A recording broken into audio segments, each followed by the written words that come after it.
So Charlie and Donna Adelson are back as trending true crime topics this morning as newly released body camera footage shows the two during and after Mama Donna's trial, including some footage of Charlie berating a corrections officer over hurting his toe with the cell door. Take a look. Sorry. Really sweet. You open the hatch. Someone's standing here barefoot and you slam the door into their toe. Can you 56 Foxtrot too? Really stupid. Congratulations. You open a hatch and someone's standing here barefoot and you open a door into their toe? Excuse me? That was really stupid. Bring your lieutenant over. I'll tell him how stupid you are. Okay. You don't know what's... Moments later, Charlie addresses the officer's lieutenant about his big toe being bashed. I don't think it's broken. I just think it's fine. I just like my medicine. But next time they should use the hatch in the door they use every single time. It's common sense. If someone's standing here barefoot in front of the door, you don't issue us shoes. I'm standing barefoot. You stand there barefoot, and I slam the door. Okay, so come with me. We're gonna take it out.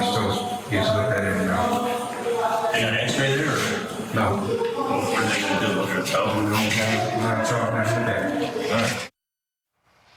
So Charlie was being held at the Leon County Jail in order to testify during his mother's trial. We know that he was never called to the stand, but he was ready to go, as we can see. So this morning, we're wondering, what do you think about Charlie chewing out that officer? Let's bring in our power panel, ask them what they think. I have with me criminal law and civil rights attorney Melba Pearson, family law attorney Jennifer Brandt, and the chief of police at Talladega College, retired homicide detective Chris Anderson. Good morning to you all. Melba, start us off, please. What do you think about Charlie?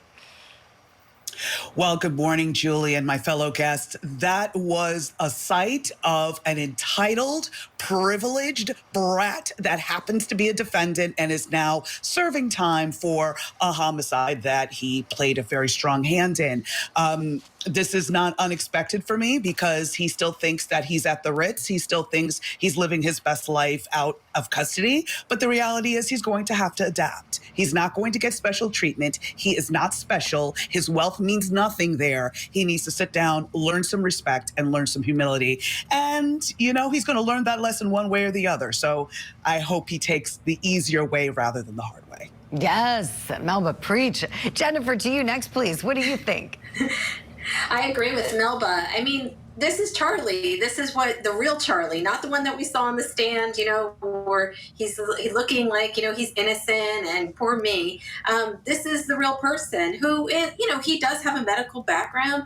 You know, he's injured allegedly, and he's asking, you know, like, get the supervisor, get the manager. He knows the chain of command. He's not going to deal with, you know, just the lowly office.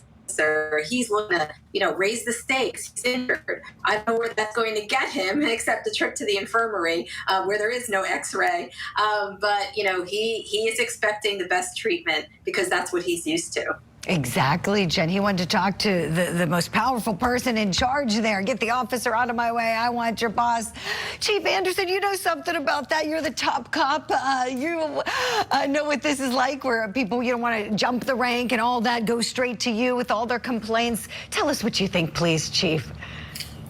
You know, I agree with my co-panelists. This just reeks of entitlement. But one of the greatest assets and best tools that law enforcement have today are the body cams, so that people like us that are on the outside now, you know, of course, I worked in law enforcement for 30 years, but, you know, seeing the entitlement and seeing how prisoners act one way while they're in front of the cameras, in front of the judges, but then you see their true selves come out when they're behind bars, and this is just a small representation of what these officers deal with every day. Well said, Chief. Well said. You know, I think it's something we don't always think about. What corrections officers go through, my gosh, They have so much patience and deal with so much unnecessary nonsense. A really, really difficult job, and one that we need. We need people to be doing. So thank you to all those OCOs that are retired watching this show. I know there are some. I hear from some of you on social media. Thank you for your service in that regard. Let's look at Mama Donna together now, shall we? So we got some video of her. So we've got some before and after her murder conviction. Let's take a look. Go home. I think I've completed my day today. I'm with you. I'm gonna go too. You must go. Only if you take me with you. Yeah. You got a big day. Yeah, you know. Judge me not like it. Yeah, you don't know like it. He's probably missing today. He wants to be here today too, probably.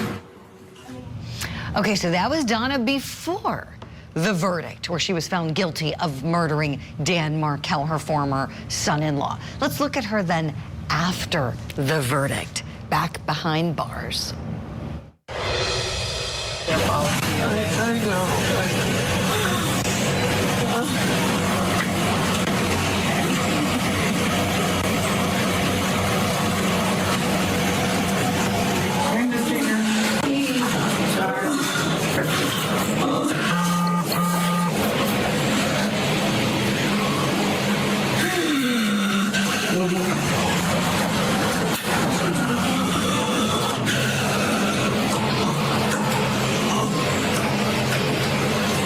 $117 is in the control. Don't figure inside slide, please. Oh, what a difference a verdict makes, huh? Let's get our power panel to weigh in on this. Mama Donna pre and post verdict. Chief Chris Anderson would love for you to start us off with your thoughts, please. Sure, you know, I wish that video had it played just a little bit longer when she starts going off on the jailers there. That was, you know, you know, I've worked in law enforcement for a long period of time, but I started off in the jail, and her actions are just indicative of the entire family. You know, they reek of this air of manipulation, and everything that was said that happened in the case.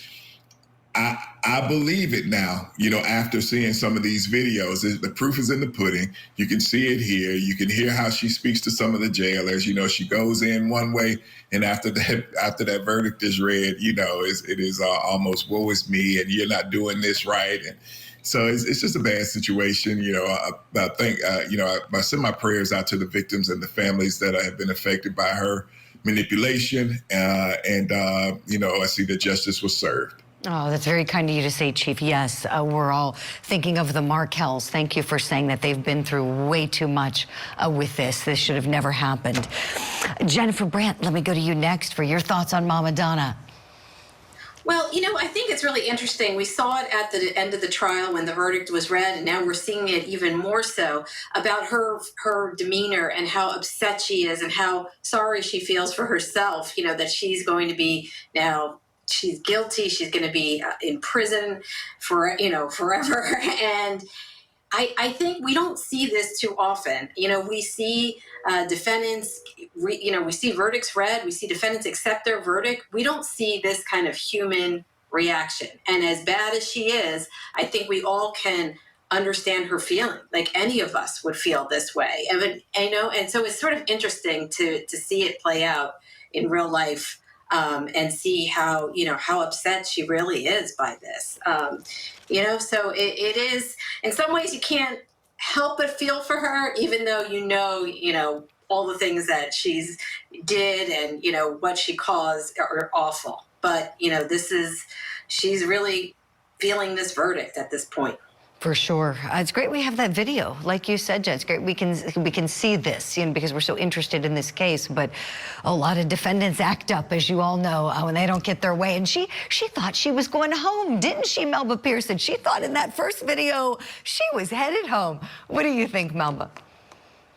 Well, again, it speaks to that entitlement and privilege, thinking you can just commit a homicide and get away with it, right? So there's that aspect, and clearly we see that in the behaviors of both her and Charlie and the way that they treated other people and all of that. But where's Wendy? That's what I want to know. Where's Wendy? When is she going to be joining the rest of the crew in prison? That's what I want to know. I'm with you, Melba. I'm with you. And I know many in our Courtney family are with you, too, and talking about it every day on social media. We haven't forgotten. I'm still in the camp. I know you are, too, Melba, of that charges are coming. Charges at some point.